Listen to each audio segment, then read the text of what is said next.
आज की daily brief के एपिसोड में मैं आपके लिए दो बड़ी स्टोरीज लाया हूँ। सबसे पहले मैं बात करूंगा इस डेकेड के सबसे बुरे हाउसिंग अफोर्डेबिलिटी क्राइसिस के बारे में, और फिर हम डिस्कस करेंगे क्यों ओपेक प्लस कंट्रीज के लिए क्रूड मार्केट नेविगेट करना डिफिकल्ट हो रहा है।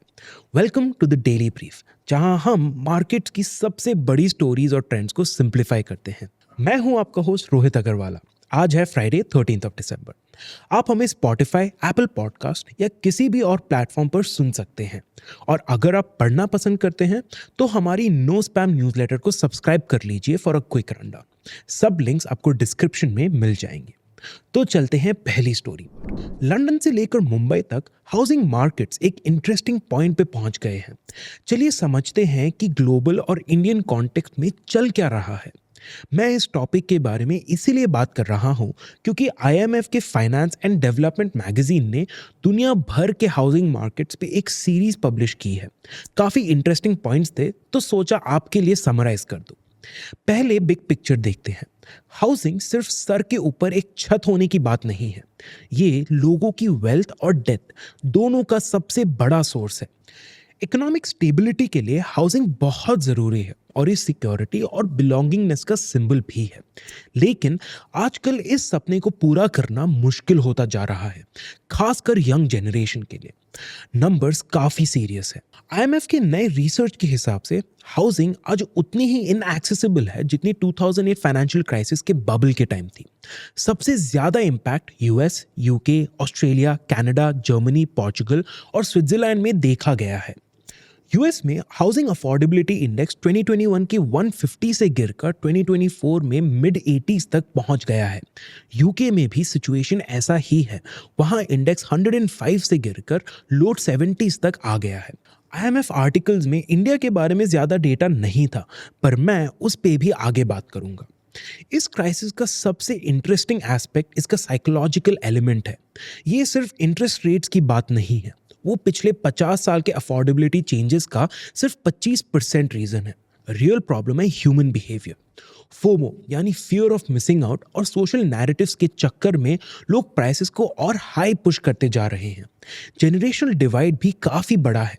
जहां उनके पेरेंट्स के जनरेशन ने 1980 से हाउसिंग अप्रिसिएशन के थ्रू अपनी वेल्थ काफ़ी बढ़ाई, आज के यंग लोग स्ट्रगल कर रहे हैं, सिर्फ घर खरीदने में ही नहीं बल्कि रेंट करने में भी।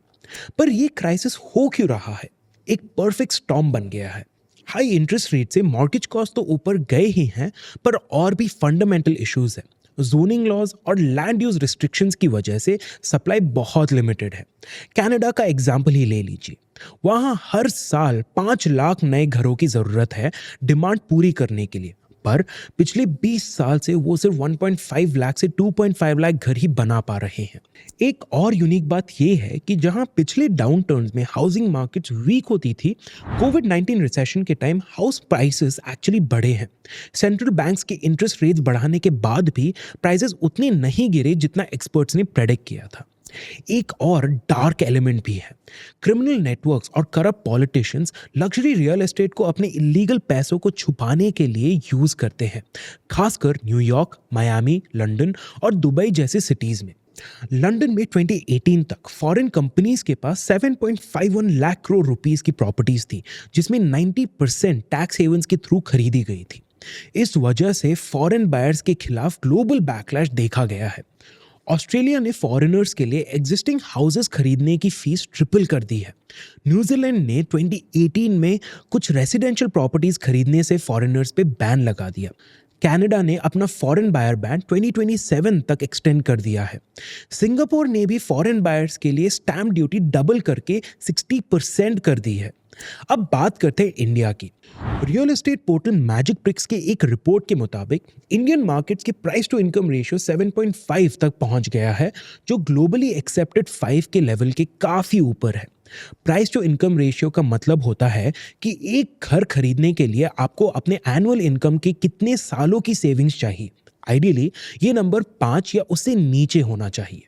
और भी ज्यादा चिंता की बात यह है कि इंडियंस अपनी इनकम का 61% हाउसिंग पेमेंट्स पे खर्च कर रहे हैं, जो 50% के सस्टेनेबल थ्रेशोल्ड से काफी ऊपर है। अलग अलग शहरों में हालतों में काफी अंतर है। चेन्नई, अहमदाबाद और कोलकाता में ये नंबर 41 to 47% के बीच है, जो रिलेटिवली अफोर्डेबल है। पर मुंबई मेट्रोपॉलिटन रीजन में ये नंबर 116% तक पहुंच गया है। दिल्ली भी पीछे नहीं है, वहां ये 82% है। लेकिन शायद अगर रिलीफ मिले, मैजिक ब्रिक्स के रिपोर्ट के मुताबिक प्राइस ग्रोथ स्लो होने की उम्मीद है सप्लाई लेवल्स बढ़ने के साथ ही स्ट्रॉन्ग इकोनॉमिक फंडामेंटल्स और improve global growth prospects interest rates में थोड़ा रिवर्सल ला सकते हैं। पर सिर्फ प्राइसेस के गिरने का वेट करना सोल्यूशन नहीं है। एक्सपर्ट्स कहते हैं कि स्ट्रक्चरल प्रॉब्लम्स एड्रेस करना जरूरी है।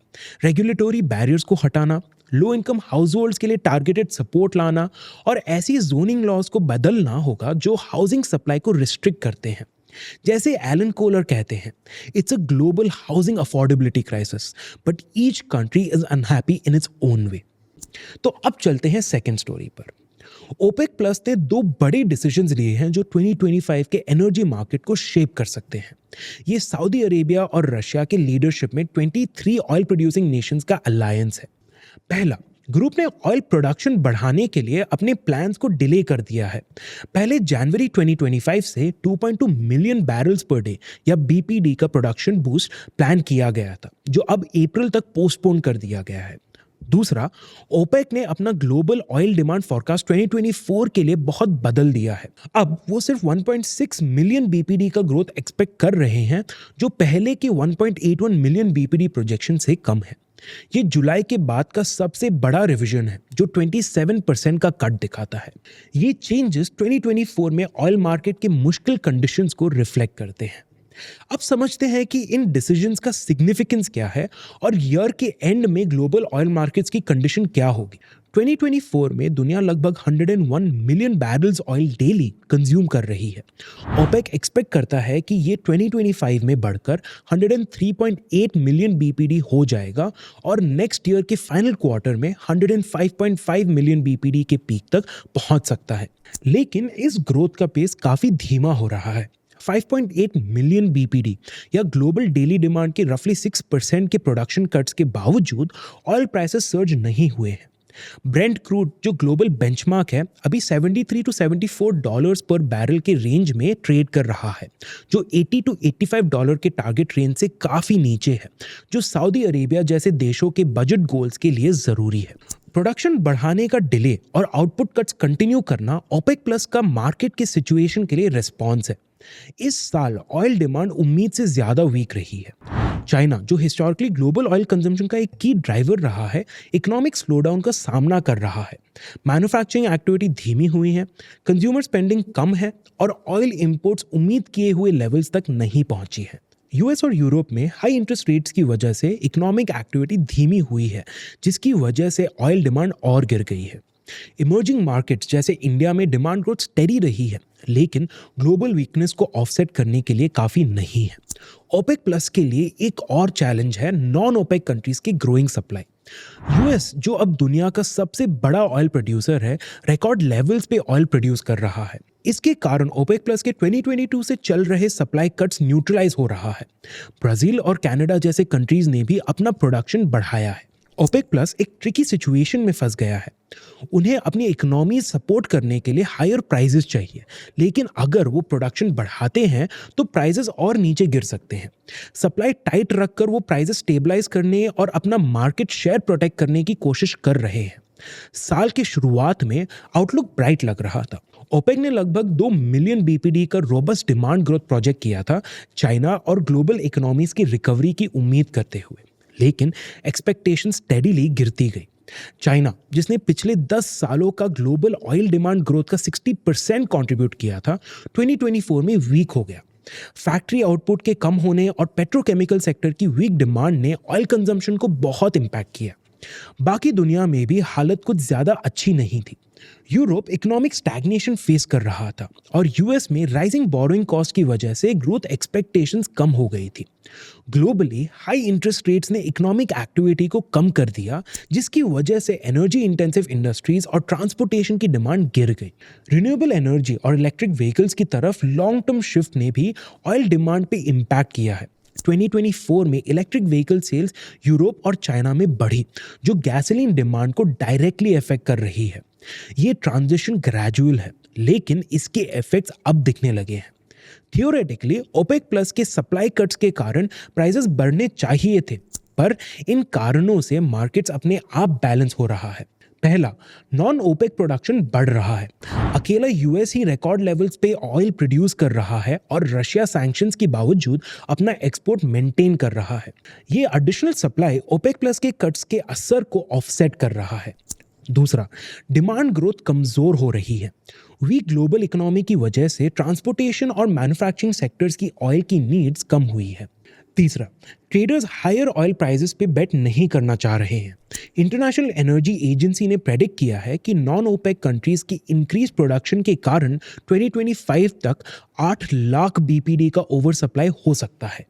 ये बेरिश आउटलुक प्राइसेस को बढ़ने से रोक रहा है। इंडिया जैसे ऑयल इंपोर्टिंग कंट्रीज के लिए ओपेक प्लस के डिसीजंस काफी जरूरी है। अगर सप्लाई टाइट रही और प्राइसेस ऊपर गए तो कंज्यूमर्स को हायर फ्यूल कॉस्ट का बर्डन सहना होगा।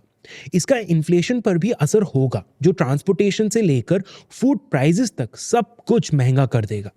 लेकिन अगर ग्लोबल डिमांड डिसअपॉइंट करती रही और प्राइसेस कम रहे तो इंडिया इंपोर्ट बिल्स के कम होने का फायदा ले सकती है। लेकिन ओवरऑल ओपेक प्लस के लिए पिक्चर ज़्यादा प्रॉमिसिंग नहीं लगती। मार्केट पे उनका इन्फ्लुएंस परखा जा रहा है। डिमांड ग्रोथ स्लो हो रही है और नॉन ओपेक प्रोड्यूसर से कंपटीशन बढ़ रहा है। बदलते एनर्जी लैंडस्केप में ओपेक प्लस के लिए रेलेवेंट रहना एक बड़ा चैलेंज बन गया है। तो ये थी आज की कहानियाँ। अब चलते हैं टिडबिट्स पर। पहला, जुबिलेंट भारतीय ग्रुप ने हिंदुस्तान कोका कोला होल्डिंग्स यानी HCCB में 40% स्टेक अक्वायर करने का डिसीजन लिया है, जो लगभग 12,000 करोड़ के वैल्यूएशन पर होगा। HCCB का FY24 में रेवेन्यू 10% ग्रो कर 14,021 करोड़ रुपीस तक पहुंच गया। ये डील कोका कोला के डाइवेस्टमेंट स्ट्रैटेजी और जुबिलेंट के डाइवर्सिफिकेशन गोल से परफेक्टली अलाइन करती है और एक पोटेंशियल पब्लिक लिस्टिंग का सिग्नल भी देती है। दूसरा, गूगल का जेमिनी 2.0 AI मॉडल अपने प्रेडिसेसर से 9% बेटर परफॉर्मेंस ऑफर करता है और advanced agentic AI features introduce कर रहा है। इसकी वजह से गूगल अब AI रेस में माइक्रोसॉफ्ट और ओपन AI को चैलेंज करने के लिए बेटर पोजीशन में है और बिजनेसेस के लिए cutting edge multi modal capabilities provide कर रहा है। और फाइनली, यूएस इन्फ्लेशन नवंबर में बढ़कर 2.7% तक पहुंच गई है और कोर CPI अभी भी 0.3% पर फंसी है। जहां एक तरफ फेड रेट कट की उम्मीद की जा रही है, वहीं stubborn inflation sustain monetary easing के रास्ते को कॉम्प्लिकेटेड बना रहा है। ये थी आज की बड़ी कहानियां। मैं हूं रोहित अग्रवाला और ये है द डेली ब्रीफ। मिलते हैं अगले एपिसोड में।